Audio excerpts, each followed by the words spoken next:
Assalamualaikum warahmatullahi wabarakatuh. Alhamdulillah, thumma salatu wassalamu ala rasulillah, amma ba'd. Saudara-saudara, teman-teman, sahabat-sahabat yang dirahmati oleh Allah subhanahu wa ta'ala. Akhir-akhir ini negeri kita sering diuji oleh Allah subhanahu wa ta'ala. Diberikan berbagai macam musibah-musibah, baik itu bencana alam dan berbagai macam kejadian-kejadian yang lain. Belum lagi kita selalu diuji dengan berbagai macam rancangan undang-undang yang kontroversi dan tidak berpihak kepada rakyat. Apakah itu RUU PKS, RUU HIP ataupun RUU Omnibus Law atau Cipta Kerja. Belum lagi pada saat sekarang ini, kemarinnya kita diuji juga dengan Perpres tentang legalisasi minuman keras, dengan alasan menjaga kearifan lokal dan lain-lain sebagainya, yang tentu saja rancangan undang-undang ini itu amat merugikan. Peraturan tentang minuman keras ini, legalisasi tentang minuman keras ini amat merugikan bagi generasi bangsa ini. Alhamdulillah, peraturan Presiden tentang legalisasi minuman keras ini dinyatakan dicabut. Dan ini adalah sebuah kesyukuran bagi kita bahwasanya pemimpin kita masih mendengarkan aspirasi, masih mendengarkan masukan-masukan dari berbagai macam elemen yang ada di negeri ini. Dan kalau kita meninjau lebih tajam lagi terhadap apa yang diputuskan tentang minuman keras ini, bahwa minuman keras ini telah jelas hukumnya di dalam ajaran agama kita. Di dalam Al-Quran, Allah Subhanahu wa ta'ala berfirman di dalam suratul Baqarah, yas'alunaka 'anil khamri wal maisir qul fihima itsmun kabirun wa manafi'u lin-nasi wa itsmuhuma akbaru min naf'ihima. Atau di dalam suratul Nisa, Allah Subhanahu wa ta'ala berfirman, ya ayyuhalladzina amanu la taqrabus salata wa antum sukara hatta ta'lamu ma taqulun. Atau di dalam suratul Maidah, Allah Subhanahu wa ta'ala berfirman, ya ayyuhalladzina amanu innamal khamru wal maisiru wal ansabu wal azlam rijs min amali syaitan fajtanibuhu la'allakum tuflihun. Dari ayat-ayat yang saya bacakan di atas tadi, telah jelas ditinjau dari segi ilmu asbabun nuzulnya dan dari segi ilmu nasi wal mansukhnya, bahwa hukumnya telah jelas. Khamar itu adalah haram dan tidak boleh kita konsumsi.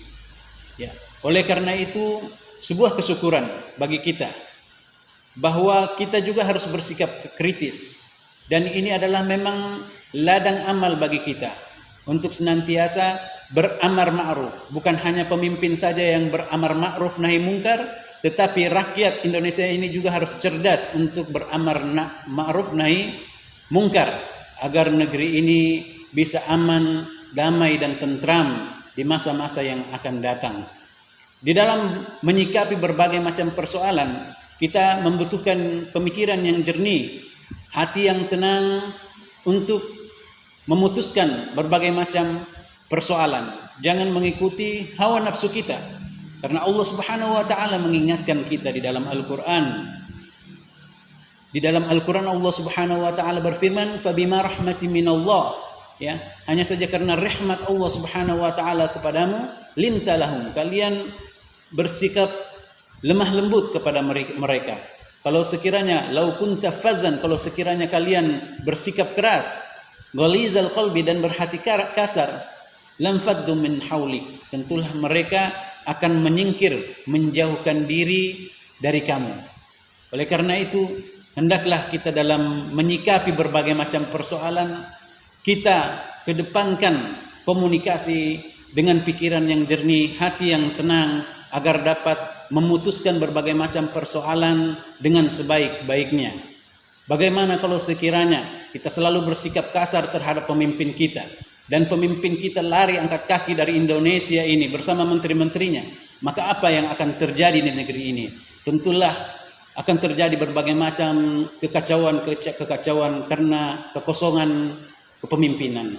Begitu pula sebaliknya, Kalau sekiranya pemimpin ini terlalu kasar dan otoriter terhadap rakyatnya, maka rakyat ini akan menjauh dan menyingkir dari negeri ini. Dan apalah artinya sebuah kepemimpinan kalau tidak ada lagi yang dipimpin.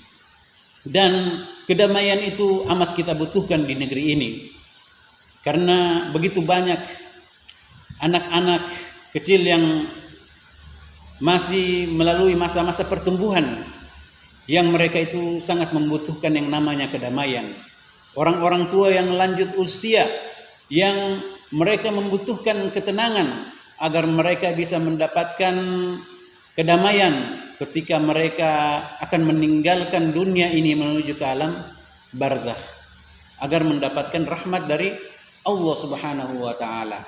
Oleh karena itu, hendaknya jangan kita merasa benar sendiri, merasa bahwa kitalah yang paling benar dan berhak untuk masuk surga sendiri, sedangkan mereka yang lain tidak berhak untuk memasukinya dan hanya mendapatkan neraka. Hendaklah kita mengingat bahwasanya apa yang kita dapatkan saat ini adalah rahmat dari Allah Subhanahu wa taala. Ya, Allah Subhanahu wa taala berfirman di dalam Al-Qur'an, "Walaula fadlullahi 'alaikum." Kalau sekiranya bukan karena karunia Allah Subhanahu wa taala wa rahmatuhu dan rahmatnya, lattaba'tumu syaitana illa qalila. Tentulah kalian akan mengikuti syaitan kecuali sedikit saja di antara kalian. Ini adalah karunia dari Allah Subhanahu wa taala dan rahmat dari Allah Subhanahu wa taala. Kita mendapatkan pemimpin yang masih menyayangi kita.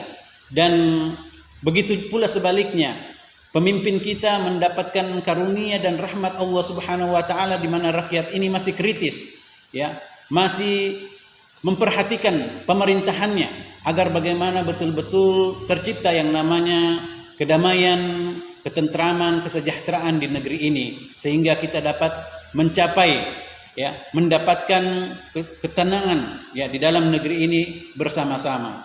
Mudah-mudahan Allah Subhanahu wa taala senantiasa merahmati kita semua, ya, dengan terus waspada, ya, dengan berbagai macam fenomena dan kejadian-kejadian di sekitar kita, agar kita senantiasa dirahmati oleh Allah Subhanahu wa taala. Ya ayyuhalladzina amanu sabiru wasabiru warabitu. Selalu senantiasa mengedepankan kesabaran dan terus bersabar, warabitu, dan terus bersiap siaga dalam berbagai macam kemungkinan yang akan terjadi. Kita harus betul-betul mengawasi apa yang terjadi. La'allakum tuflihun, agar senantiasa kita, ya, beruntung di dunia dan di akhirat. Dan senantiasa juga kita mentaati Allah Subhanahu wa taala sehingga Allah Subhanahu wa taala merahmati kita. Wa atiullah war rasul la'allakum turhamun. Dan taatilah Allah dan Rasulnya agar senantiasa kalian dirahmati oleh Allah Subhanahu wa taala. Demikian tausiah yang singkat ini, mudah-mudahan bermanfaat untuk kita semua. Assalamualaikum warahmatullahi wabarakatuh.